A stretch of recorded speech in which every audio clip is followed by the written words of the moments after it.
Hi everyone, I'm biology educator from Theni Reach Academy. நம்ம இன்னைக்கு என்ன பார்க்க போறோம் அப்படின்னா 12th ஒரு ஓவரால் வியூ பார்க்க போறோம். 12th biology. இது என்ன மேம் இருக்கு அப்படின்னா மொத்தம் 13 சாப்டர்ஸ் இருக்கு பசங்களா, 5 யூனிட்ஸ் 13 சாப்டர்ஸ்.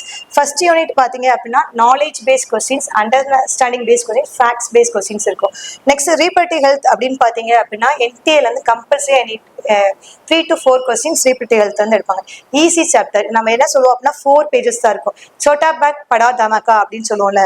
ஸோ வெறும் 4 பேஜஸ் தான் படிச்சோம் அப்படின்னா நமக்கு 16 மார்க்ஸ் கிடைக்கும். Next principles of inheritance, molecular base of inheritance. இது ஹை வெயிட்டேஜ் சாப்டர் பசங்களா.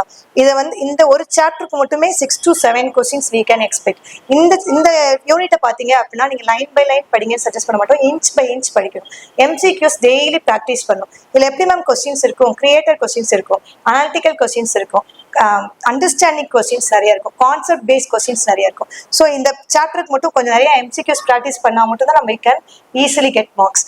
Next ma'am human health and disease and microbes in human welfare. இந்த சாப்டர் பார்த்தீங்க அப்படின்னா பசங்களா நம்ம ஈஸியாக வந்து மார்க்ஸ் ரொம்ப ஈஸியாக ஸ்கோர் பண்ண முடியும். நம்ம இதை என்ன படிக்க போகிறோம் அப்படின்னா காசிட்டிவ் ஏஜென்ட், அதோட diseases, disease causing, diagnosis, treatment.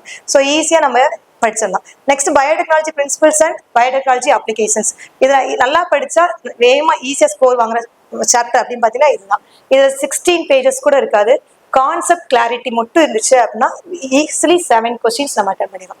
Next இது ஃபுல்லாவே நம்மளுக்கு வந்து மெமரி பேஸ்ட் கொஸ்டின்ஸ் அப்படின்னு சொல்லலாம். இந்த சாப்டர்ஸ் ஃபுல்லாவே நீங்க வந்து ஸ்டேட்மெண்ட் பேஸ்ட் இல்லை டேட்டா அண்ட் இன்ஃபர்மேஷன்ஸ் மெமரி இது இப்படிதான் இருக்கும் கொஸ்டின்ஸ்.